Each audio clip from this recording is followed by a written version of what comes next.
నమస్తే మహారాష్ట్ర ఎన్నికల ఫలితాల ప్రభావం ఇప్పుడు కాంగ్రెస్ కూటమిపై పడింది. కాంగ్రెస్ అంటే ఒకప్పటి యూపీఏ, ఆ తర్వాత ఇండీ కూటమిగా మార్చుకున్న తర్వాత ఇండీ కూటమిలో లుకలుకలు మొదలైనాయి.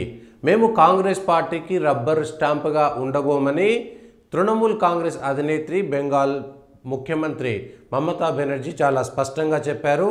మేము కాంగ్రెస్ పార్టీకి రబ్బర్ స్టాంపుగా ఉండబోము, దేశవ్యాప్తంగా బీజేపీకి వ్యతిరేకంగా మేమే పోరాటం చేస్తాము, నరేంద్ర మోడీ సర్కారుకు వ్యతిరేకంగా మేమే పోరాటం చేస్తామని, అవసరమైతే ఇండీ కూటమిని లీడ్ చేయడానికి కూడా ఎక్కడ వెనకాడబోమని ప్రకటించినటువంటి మమతా బెనర్జీ ఇప్పుడు ఇండీ కూటమి ఉంటుందా ఉండదా, మహారాష్ట్ర ఎన్నికల ఫలితాల ప్రభావం వల్ల మిగిలినటువంటి రాష్ట్రాల్లో పెద్ద రాష్ట్రమైనటువంటి ఉత్తరప్రదేశ్లో ఇప్పటికే జరిగినటువంటి ఉప ఎన్నికల్లో కాంగ్రెస్ పార్టీకి ఒక్క స్థానం కూడా ఇవ్వము, అవసరమైతే మీ అభ్యర్థిని మా పార్టీలోకి పంపించండి, మీరు మా పార్టీ ద్వారా పోటీ చేయండి అని అఖిలేష్ యాదవ్ కాంగ్రెస్ పార్టీకి సవాలు విసిరారు. ఆ విధంగానే చేశారు.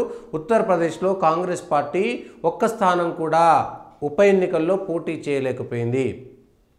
ఇక వయనాడులో పోటీ చేసినటువంటి ప్రియాంక గాంధీకి వ్యతిరేకంగా సిపిఐ పోటీ చేసింది. ఆ కేరళ రాష్ట్రంలో ఉన్నటువంటి కమ్యూనిస్టు పార్టీలు అక్కడ కాంగ్రెస్తో మాకు సంబంధం లేదని ఏకంగా వయనాడులో ప్రియాంక గాంధీకి జమాతే ఇస్లామీ ఉగ్రవాద సంస్థ మద్దతు ఇచ్చిందనేటువంటి మాట కూడా చెప్పడం, పినరై విజయన్ చెప్పడం అనేటువంటిది. ఇటు వామపక్షాలు కేరళతో సంబంధం లేకుండా మిగిలిన చోట్ల మాత్రమే మేము ఒక పొత్తులో ఉంటున్నామనేటువంటి మాట చెప్పడం. ఇక మహాయుతి వికాస్ అఘాడీ ద్వారా పోటీ చేసినటువంటి మహారాష్ట్రలో మహావికాస్ అఘాడీలో చేరినటువంటి ఉద్ధవ్ ఠాక్రే ఇప్పుడు మేము కాంగ్రెస్ వల్లనే ఓడిపోయాము, కాంగ్రెస్ పార్టీ కనుక ముందే ఉద్ధవ్ ఠాక్రేని ముఖ్యమంత్రి అభ్యర్థిగా ప్రకటించి ఉంటే ఫలితాలు మరో రకంగా ఉండేవి, కాంగ్రెస్ పార్టీ చేసినటువంటి ద్రోహం వల్ల మోసం వల్ల మేము ఓడిపోయామని శివసేన ఉద్ధవ్ ఠాక్రే నాయకులు ఇప్పటికే ప్రకటన చేసేస్తున్నారు. దీంతో ఉద్ధవ్ ఠాక్రే కూడా కాంగ్రెస్ పార్టీతో ఉంటాడా వెళ్ళిపోతాడా అనేటువంటి అంశంపైన ఇప్పటికీ సందిగ్ధత నెలకొన్నది. ఇట్లా ఆమ్ ఆద్మీ పార్టీకి సంబంధించి కూడా పార్లమెంట్ ఎన్నికల్లో ఢిల్లీలో కాంగ్రెస్ పార్టీ ఆమ్ ఆద్మీ పార్టీ కలిసి పోటీ చేశాయి. ఆ ఫలితాలు వచ్చిన వెంటనే ఆమ్ ఆద్మీ పార్టీ ప్రత్యేకంగా, ఇప్పుడు కాంగ్రెస్ పార్టీ ప్రత్యేకంగా పోటీ చేసేటువంటి పరిస్థితులు వచ్చేసాయి. ఇప్పటికే ఢిల్లీకి సంబంధించినటువంటి ఎన్నికల విషయంలో ఆమ్ ఆద్మీ పార్టీ తమ అభ్యర్థులను ప్రకటించేసింది, కాంగ్రెస్ పార్టీతో సంబంధం లేకుండా, సంప్రదించకుండా, పొత్తులు లేవనేటువంటి విషయాన్ని స్పష్టంగా చెప్పేశాయి. ఇక ఈ ఇండీ కూటమిలో మిగిలినటువంటి రాష్ట్రాల్లో ఎవరుంటారు? తమిళనాడులో డిఎంకే తప్పనిసరి పరిస్థితుల్లో ఇండీ కూటమిలో ఉంటుంది. ఆంధ్రప్రదేశ్లో కాంగ్రెస్తో ఎవరూ లేరు. తెలంగాణలో ఉన్నటువంటి టీఆర్ఎస్ కూడా ఇండీ కూటమితో వచ్చేటువంటి పరిస్థితి లేదు. ఇక్కడ కాంగ్రెస్ టీఆర్ఎస్ వ్యతిరేక వర్గాలుగా ఉన్నాయి. మిగిలినటువంటి రాష్ట్రాల్లో కూడా శిరోమణి అకాలీదళ్ కూడా ఇప్పుడు తిరిగి మళ్ళీ ఎన్డీఏ కూటమిలోకి ఆ గూటిలోకి చేరడానికి ప్రయత్నం చేస్తున్నాయి. సో ఇండీ కూటమి నుంచి వెళ్ళిపోయే వాళ్ళే, కానీ నితీష్ కూడా ఇప్పటికే ఇండీ కూటమి నుంచి బయటికి వచ్చి ఇండీ కూటమికి సూత్రధారిగా ఉన్నటువంటి వ్యక్తి ఇండీ కూటమి నుంచి బయటికి వచ్చి ఇప్పుడు ఆయన సొంత ఎన్డీఏలోకి చేరిపోయాడు. బీహార్లో కూడా లాలూ ప్రసాద్ యాదవ్ ఆర్జేడీ తప్పనిసరి పరిస్థితుల్లో ఇండీ కూటమిలో ఉంటుంది, జేఎంఎంపీ ఇండీ కూటమిలో ఉంటుంది. ఇండీ కూటమిలో పెద్ద పార్టీలు ఇప్పుడు ఏవి కూడా మేము కాంగ్రెస్ పార్టీకి రబ్బర్ స్టాంపుగా ఉండబోమనేటువంటి మాట చెప్పేస్తున్నాయి. దీంతో వచ్చే రాష్ట్రాలలో ఇటు ఢిల్లీలో కానీ అటు బీహార్లో కానీ ఇండీ కూటమి పరిస్థితి ఏమిటి, ఎవరెవరు కలిసి ఉంటారు, ఎవరెవరు వెళ్ళిపోతారు, పెద్ద రాష్ట్రాల్లో ఉండేటువంటివి ముఖ్యంగా ఎవరుంటారు, ఎవరు వెళ్ళిపోతారు అనేటువంటి దానిపైనే సందిగ్ధత నెలకొన్నది.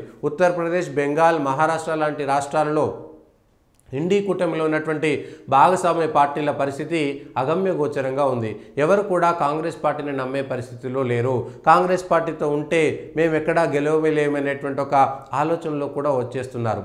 ఈ మహారాష్ట్ర ఫలితాల తర్వాత ఇండీ కూటమి ఉంటుందా, కకావికలమవుతుందా, ముక్కలు చెక్కలవుతుందా, మరిన్ని పార్టీలు వచ్చే అవకాశం ఉందా లేదా, ఢిల్లీ ఎన్నికలకి అదేవిధంగా బీహార్ ఎన్నికలకి ఇండీ కూటమి, ఇక్కడ ఆమ్ ఆద్మీ పార్టీ లేకపోతే ఇండీ కూటమి లేదు. ఢిల్లీలో మిగిలినటువంటి చిన్న చిన్న పార్టీలకు ఒకటో రెండో ఇచ్చినా కూడా అవి పెద్దగా లెక్కలోకి రావు. కాంగ్రెస్ పార్టీ ఒంటరిగానే వెళ్లాల్సి వస్తుంది. ఒంటరిగా ఢిల్లీలో కాంగ్రెస్ పార్టీ గెలిచేటువంటి పరిస్థితులు లేవు. బీహార్లో కూడా కాంగ్రెస్ పార్టీ ఒంటరిగా గెలిచేటువంటి పరిస్థితులు లేవు. ఆర్జేడీతో ఖచ్చితమైనటువంటి పొత్తు ఉండాల్సిందే. ఆర్జేడీ కూడా అక్కడ కాంగ్రెస్కు తక్కువ స్థానాలు ఇస్తే మరోసారి అక్కడ ఎన్డీఏ సర్కారు వస్తే గనక కాంగ్రెస్ పార్టీ పరిస్థితి ఏమిటి?